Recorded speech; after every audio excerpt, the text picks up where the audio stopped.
मस्त राहू ना. तर कसे आहात सर्वजण? मस्त आहात ना? तर मीही मस्त बघा. तर आता 2-4 दिवस झालं मी व्हिडिओ टाकते, पण जुने व्हिडिओ टाकते कारण माझ्याकडे पेंडिंग व्हिडिओ होते. मग आताचे व्हिडिओ मी शूट केले नाहीत. आता 7-8 दिवस झालं मला बरं नव्हतं, खूपच बरं नव्हतं. कारण मला असं चालायला सुद्धा येत नव्हतं. मी कालचे कपडे आज धुलात, म्हणजे असे कामंसुद्धा करता येत नव्हतं. स्वयंपाक वगैरे अजिबात मला हालताच येत नव्हतं. मग आज जरा जाऊन दवाखान्याला जाऊन आले. काल आलती आई. येऊन आईला घेऊन गेलो होतो दवाखान्यात, पण नंबर वगैरे आला नाही. आज सकाळी लवकर आवरून लवकर गेलो होतो. तरी कालचे कपडे वगैरे होते धुवून गेलेले तसेच, जसं येईल तसं. मग रात्रीची भांडे वगैरे तसेच पडल्यात. घरात पसारा आहे असा कोपऱ्यात पडला. आज ड्रेसिंग वगैरे करून आलो आहे. तर आज जरा थोडंसं बरं वाटते, चालता वगैरे येते मला. काल अजिबात चालता येत नव्हतं आणि हे अंगाची आग होते भरपूर.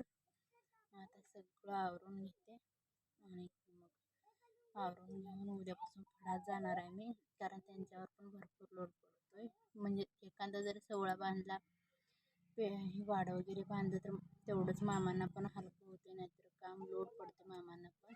आणि 2 शेळ्या आहेत, त्या पण बघायला लागते. त्या नादात कोण बघत नाही, तिकडे तोडायच्या नादात मग चिडचिड होते माणसाची. आधीच मामा खूप वैतागल्यात, कारण मला हे असं मुलांना बघायचं त्यांच्याकडेच असतं. खूप त्रास होतो त्यांना पण. बघू आज जरा बरं वाटायलं आहे मला. आणि आल्या सकाळी गेले ते दवाखान्याला. मग जराशी झोपले. मामा गेले फडात. गेल्यानंतर मी आत्ता उठले. म्हणजे थोडंसं तुमच्याशी बोलावं, व्हिडिओ बनवावं म्हटलं. मग आता मी सगळी कामं आवरणार.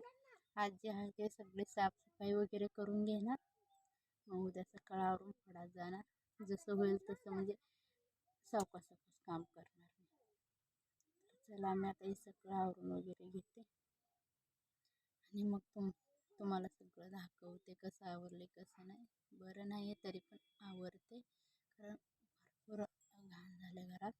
कारण मी बघितलंच नाही, मलाच बरं नाही मुळात, बघितलंच नाही मी. आवरून घेते.